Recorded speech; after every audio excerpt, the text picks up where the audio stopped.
তেওঁ নতুনকৈ জন্ম দিছে BK প্ৰডাকশ্যন বুলি। BK প্ৰডাকশ্যনৰ বেনাৰত এয়া প্ৰথম এটা বিহু গীত কাশ্মীৰৰ কণ্ঠত বসন্তৰ উতলা মন। এই গীতটোৰ সংগীত তথা সামগ্ৰিক গোটেই কামখিনি কৰিছে এখেতে জন পেগু। গীতৰ কথাবোৰ কৰিছে নিৰঞ্জন আৰু বাণীবদ্ধ এখেতৰ ষ্টুডিঅ'টোৱে হৈছে। আমি এই মুকলি কৰিবলৈ আনুষ্ঠানিকভাৱে সংগীত শিক্ষক তথা শিল্পী ভুৱনক অনুৰোধ জনালোঁ। নমস্কাৰ। ভকতবৃন্দসকলৰ আশীৰ্বাদটো সৰ্বশ্ৰেষ্ঠ বুলি মই ভাবোঁ। মই আচলতে একেবাৰে মই নিজকে সৰু জ্ঞান কৰিছোঁ মানে আমাৰ ভক্তসকল আছে, এওঁলোকৰ আশীৰ্বাদতে আজি কাশ্মীৰৰ গীতটো মানে জনপ্ৰিয় হওক, মানে আৰু আগুৱাই যাওক কাশ্মীৰ। আৰু মই কাশ্মীৰৰ গুৰু হিচাপে মই গীতটো ক'ব অনুৰোধ হ'ব বুলি কৈছোঁ। মই আগে কৈছোঁ যে মই আমাৰ এই স্থানীয় আমাৰ মানে শ্ৰদ্ধাৰ ভকতসকলৰ আশীৰ্বাদতে মই এইটো কথা কৈছোঁ। আৰু আনুষ্ঠানিকভাৱে গীতটো শুভ অনুৰোধ বুলি মই ঘোষণা কৰিছোঁ আৰু গীতটো বজাই দিলে সকলো ধন্যবাদ।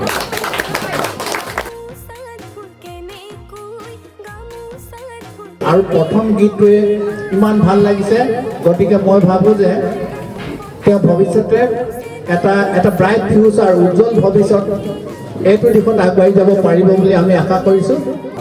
শিক্ষক সংগত শ্ৰীযুত কুবেৰ পাণ্ডদেৱ আছে, তেখেতকো দুআষাৰ ক'বলৈ আহ্বান জনাইছোঁ। কাশ্মীৰা পাত্ৰ এটি গীতেৰে আজি নতুনকৈ আমাৰ গাঁওখনলৈ এটি বাৰ্তা কঢ়িয়াই আনিছে গৌৰধৰীয়া পাত্ৰ গাঁৱতো যে এগৰাকী সুকণ্ঠ গায়িকা আছে, এই কথাটোকে আচলতে প্ৰতিপন্ন কৰা হৈছে। কাশ্মীৰা পাত্ৰই একেবাৰে বাল্যকালৰ পৰাই গীত মাতৰ যিটো চৰ্চা, এই চৰ্চাটো আৰম্ভ কৰিছিল আমাৰ শ্ৰদ্ধা ভুৱন গগৈ ডাঙৰীয়াৰ ওচৰত। এই সংগীত জগতখনত তেওঁ যেতিয়াৰ পৰা খোজ পেলাইছে তেতিয়াৰ পৰা আচলতে অনবৰতে তেওঁ একাত্মকভাৱে সংগীতকে মূল বিষয়বস্তু হিচাপে লৈ আগুৱাই যাবলৈ প্ৰয়াস কৰিছে। আৰু তাৰে ফলশ্ৰুতিত আজি এই গীতটি তেওঁ উন্মোচন কৰিবলৈ সক্ষম হৈছে। অসমৰ যিসকল শ্ৰোতা আছে সকলোৱে এই গীতটি আদৰি ল'ব, লগতে তেওঁ উজ্জ্বল ভৱিষ্যত আমি কামনা কৰিম। এই অনুষ্ঠানত উপস্থিত থকা সকলোজন ব্যক্তিলৈ মই মোৰ আন্তৰিক সেৱা জনাইছোঁ। খুব ভাল লাগিছে আজি কাশ্মীৰা পাত্ৰ সৰুৰে পৰা বহুত কষ্ট কৰি তেওঁ ইমানখিনি ইমান সুন্দৰকৈ এটা গীত গাই আজি এই উন্মোচনী অনুষ্ঠানত অকল কাশ্মীৰৰ মৰম স্নেহৰ বাবে আমি ইয়ালৈ আহিছোঁ। আজি দিনটো ব্যস্ততাৰ মাজেৰে পাৰ হৈ গৈছে, আমাৰ কৰ্মশালা হৈ আছে। আশা কৰিছোঁ আমাৰ কাশ্মীৰা আৰু আগুৱাই যাওক আৰু এগৰাকী অসমৰ প্ৰখ্যাত গায়িকা হওক তাকে কামনা কৰিছোঁ, আশীৰ্বাদ কৰিছোঁ। কাশ্মীৰা আছে নেকি ইয়াত? তোমালৈ আন্তৰিক অভিনন্দন, মৰম আশীৰ্বাদ থাকি তুমি আৰু আগুৱাই যোৱা দেই। বিহু বিশেষজ্ঞ এগৰাকী অসমৰ অন্যতম শিল্পী, বিহু শিল্পী জিতেন দাস ডাঙৰীয়াক কাশ্মীৰাক আশীৰ্বাদ দিবলৈ অনুৰোধ জনাইছোঁ। আৰু আমাৰ উপস্থিত ৰাইজকো কৰিছোঁ বা গাঁওবাসী সমগ্ৰ গাঁওবাসীয়ে যাতে কাশ্মীৰৰ নতুন যিটো YouTube channel Kashmira BK production বুলি আজি নতুনকৈ খুলিছে, সেই ইউটিউব চেনেলটো যাতে তাত গৈ গানটো চাৰ্চ কৰি গানটো শুনে, তাৰ লগতে চেনেলটো ছাবস্ক্ৰাইব কৰি, যিহেতু যুগটোৱেই ডিজিটেল যুগ, এগৰাকী শিল্পীৰ উত্তৰণৰ ক্ষেত্ৰত ছ'চিয়েল মিডিয়া আৰু ডিজিটেলৰ এই জগতখনক আমি সংপৃক্ত হৈ থাকিব। আচলতে সেইটোৱে আশীৰ্বাদ হ'ব কাশ্মীৰৰ কাৰণে। ইউটিউব চেনেলটো ছাবস্ক্ৰাইব কৰিব আৰু এটা মন্তব্য দিব বুলি আশা কৰিছোঁ। ধন্যবাদ জনাইছোঁ তোমাক। মই সকলো সন্মানীয় ব্যক্তিক সেৱা জনাইছোঁ আৰু শ্ৰদ্ধা জনাইছোঁ। খুব মাত্ৰ ভঙা বিহু একদম লম্বি আছে গাঁতৰ ৰাতিপুৱা গধূলিলৈকে। যিকি নহওক বোকা পদুম ফুলে এই প্ৰমাণ দেখাইছে আমাৰ কাশ্মীৰা আৰু বৃষ্টি নিগাই দুয়োজনী সুন্দৰ এগৰাকী নৃত্যশিল্পী, এজনী গায়ক, খুব ভাল গান গায়।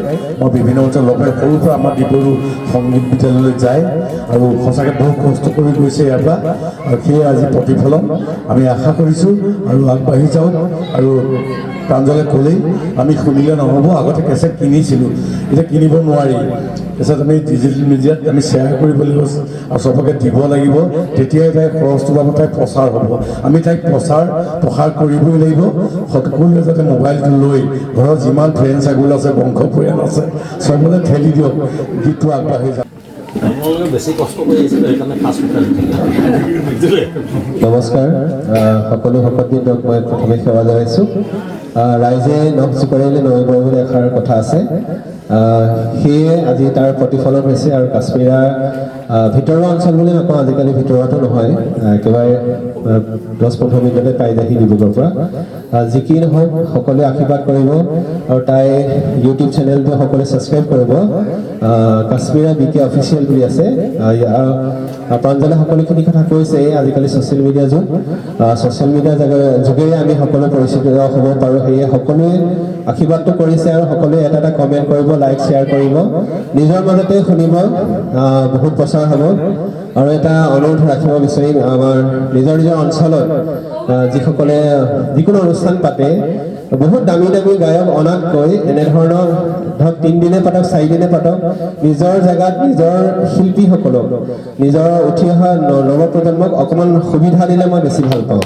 এইটো এটা সকলোৱে ষ্টেপ ল'ব লাগে। আজিকালি দেখা যায় বহুত ভিতৰুৱা অঞ্চলৰ ডাঙৰ বিহু পাতে ডাঙৰ শিল্পীসকলক মাতে বা গায়কসকলক মাতে, কিন্তু স্থানীয় যিসকল শিল্পী আছে কোনো পাত্তা নিদিয়ে। সেয়েহে মোৰ ফালৰ পৰা মই এতিয়াই অনুৰোধ কৰিব বিচাৰিম, মাতক বাহিৰৰ শিল্পীবোৰ মাতক, নিজৰ যিখিনি স্থানীয় শিল্পী আছে তেখেতসকলকহে বেছি গুৰুত্ব দিব লাগে। বিশেষ নকওঁ, আৰু জ্যেষ্ঠসকল আছে তেখেতসকলে ক'ব। মোৰ মন্তব্য সামৰণি মাৰিছোঁ। ধন্যবাদ। জয় জয়তে আপোনালোক সকলোকে আমি সেৱা জনাইছোঁ। গৰু ধৰিয়া বানে ধোৱা বনৰীয়া হাতীয়ে সন্ত্ৰাস সৃষ্টি কৰা এনে এটা ঠাইত যে আজি যে এনেকুৱা এটা অনুষ্ঠান হ'ব, এইটো বোধকৈ ইয়াত উপস্থিত থকা আমাৰ গাঁৱৰ বহুতো কথা মানে ভবা নাছিলে এনেকুৱা এটা যে অনুষ্ঠান হ'ব, যাক এই অনুষ্ঠানৰ যোগেদি যে আমি কোন দিশত আগবাঢ়িব লাগিব, আমাৰ যে আমাৰ যে অকণ মইনাহঁতৰ কাৰণে যে এটা পথ সৃষ্টি হ'ব, আৰু সেই পথ সৃষ্টি হোৱাৰ প্ৰথম অনুষ্ঠানটোতে যে আমি আজি উপস্থিত থাকিব লাগিব, এই কথাটো একেবাৰে আমাৰ অগোচৰ আছে। তেতিয়া ভবাই নাছিলোঁ যে কাশ্মীৰে যে এনেকৈ আগবাঢ়ি যাব পাৰে। আৰু এতিয়াও একাগ্ৰতাৰে তেওঁ যে আগবাঢ়ি গৈছে, আৰু আমাৰ সন্মানীয় ভুৱন গগৈদেৱেও যে চিন্তা চৰ্চা কৰি আগুৱাই নিছে, তাৰ কাৰণে আমি অশেষ ধন্যবাদ দিছোঁ।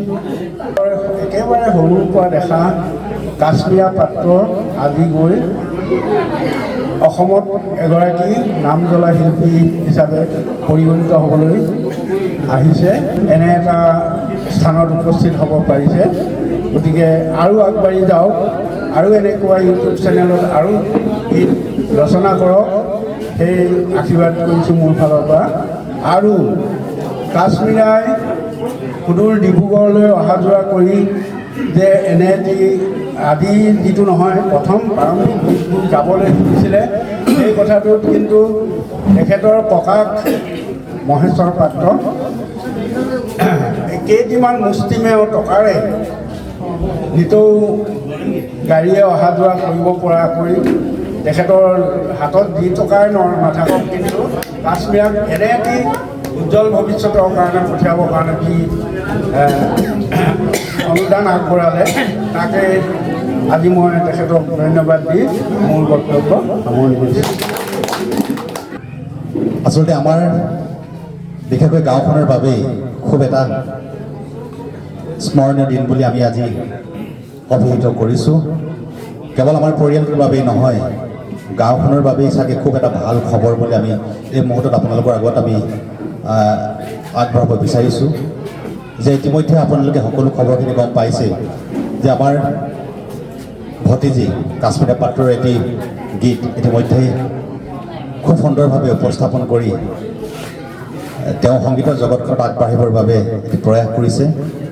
গতিকে এইখিনি মুহূৰ্তত আমি প্ৰথমেই যে বৰদেউতাক হিচাপে মই প্ৰথমেই কাশ্মীৰালৈ মোৰ তৰফৰ পৰা আন্তৰিক শুভকামনা আৰু শুভেচ্ছা জ্ঞাপন কৰিছোঁ। তোৰ ক্ষেত্ৰত বিশেষ অৰিহণা যোগোৱা জন পেগু আৰু মিণ্টু দলে তেখেতলোক খুব দূৰৰ পৰা আহিছে, গতিকে তেখেতলোক আমাৰ মাজৰ পৰা বিদায় ল'ব খুজিছে। বিদায় লোৱাৰ প্ৰাক মুহূৰ্তত আমি তেখেতলোকক সামান্য এখন গামোচাৰে ফুলাম গামোচাৰে সম্বৰ্ধনা জনাব খুজিছোঁ।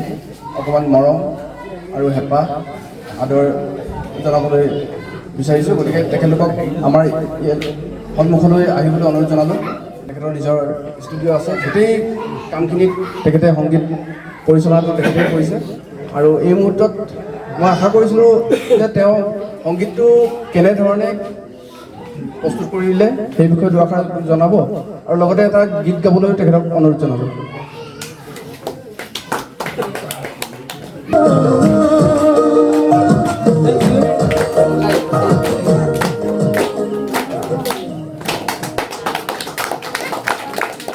জন পেগুক অশেষ ধন্যবাদ জনালোঁ।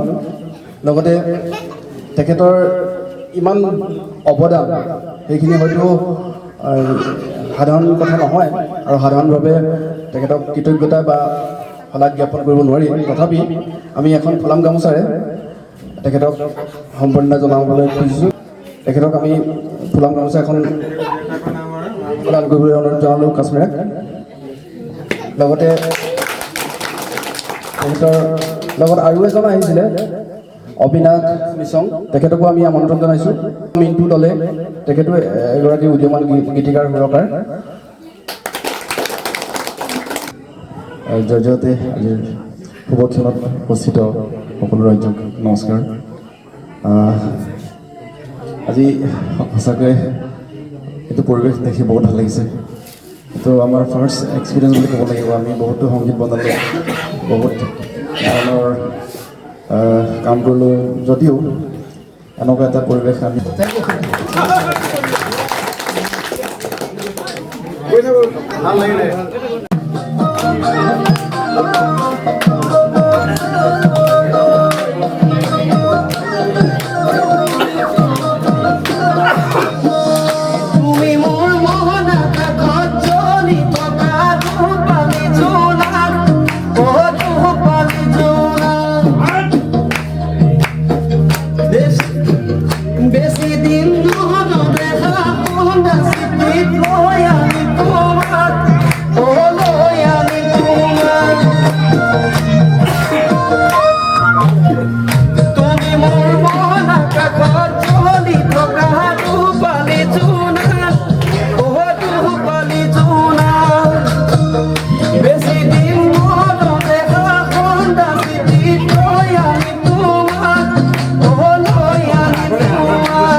পাহৰিম তোকে লাহৰি অতি খাই পাহৰিম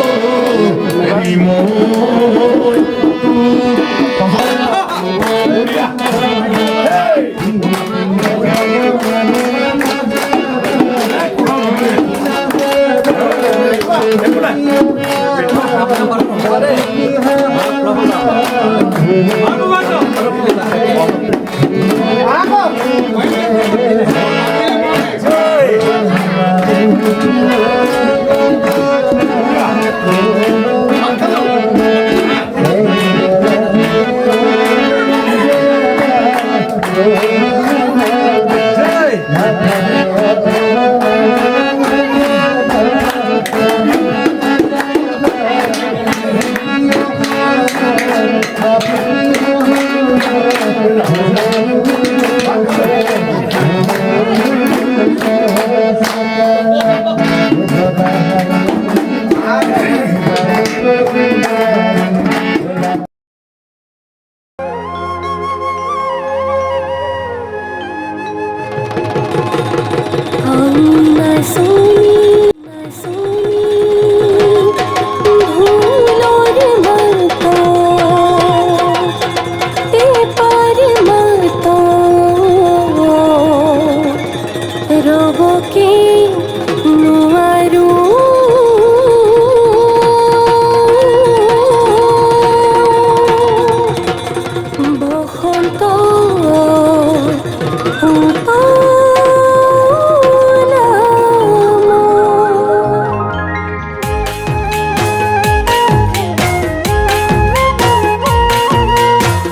পৰ্বত